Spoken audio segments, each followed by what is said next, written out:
केंद्रीय कृषि मंत्री शिवराज सिंह चौहान के निर्देशों पर कीटनाशक बनाने वाली कंपनी के खिलाफ बड़ी कार्रवाई की गई। राजस्थान की company HPM chemicals and fertilisers limited का लाइसेंस निलंबित कर दिया गया है।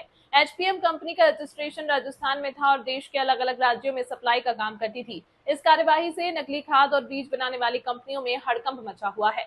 हाल के कुछ दिनों में केंद्रीय कृषि मंत्री शिवराज सिंह चौहान को नकली कीटनाशक की लगातार शिकायतें मिल रही थी। इसके बाद उन्होंने बीते रविवार को मध्य प्रदेश के रायसेन जिले के चिराखेड़ा गांव में फसलों का औचक निरीक्षण किया था। इस दौरान सोयाबीन के खेतों का जब शिवराज निरीक्षण करने पहुंचे तो किसानों ने बताया कि एक विशेष खरपतवार नाशक के कारण उनकी फसलें बर्बाद हो गई हैं। मोदी सरकार है ये,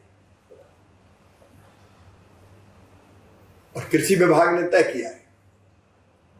मैं कृषि मंत्री के रूप में किसानों के बीच में जाता हूं कि किसानों के साथ कोई भी खिलवाड़ बर्दाश्त नहीं किया जाएगा। मेरे पास शिकायतें आ रही थी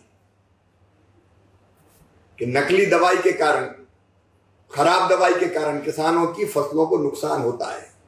एक तो अपेक्षित फायदा नहीं होता। बायोस्टिमुलेंट जैसे मामलों में कई दवाइयां ऐसी बन रही जिनका कोई औचित्य नहीं था। हमने तय कर दिया कि वही बायोस्टिमुलेंट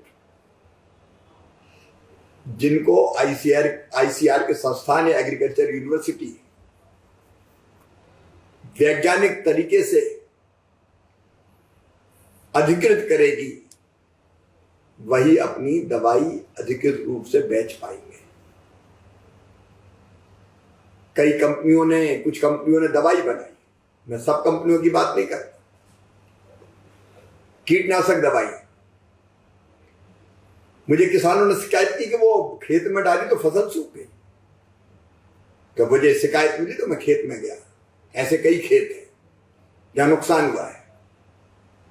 आज मैंने उच्च स्तरीय बैठक करके ये निर्देश दिए हैं कि ऐसी कंपनी पर कठोरतम कार्रवाई, विधि सम्मत कार्रवाई की जाए। किसान का नुकसान बर्दाश्त नहीं करेंगे। ये नहीं होगा कि अब किसान का नुकसान हो गया और नुकसान करने वाली, खराब दवा देने वाली कोई कंपनी हो तो बच जाए। हम कठोरतम कार्रवाई भी करेंगे, किसान को मुआवजा भी देना पड़ेगा। हमने तय किया है नकली कीटनाशक, घटिया कीटनाशक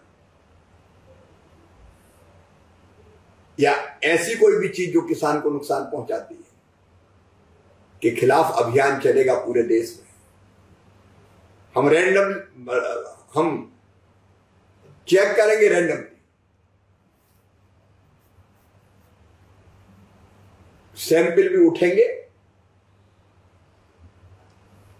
जांच भी करेंगे और गड़बड़ पाई जाएगी तो कठोरतम कार्रवाई करेंगे।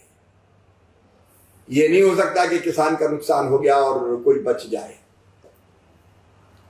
अच्छी दवाएं बनाने वाले, बेचने वाले हमारे साथी हैं, उनका सम्मान। लेकिन किसान को धोखा देने वालों को छोड़ेंगे नहीं। पूरे देश में अभियान चलेगा नकली के खिलाफ, खराब दवाइयों के खिलाफ, किसान को नुकसान पहुंचाने वालों के खिलाफ।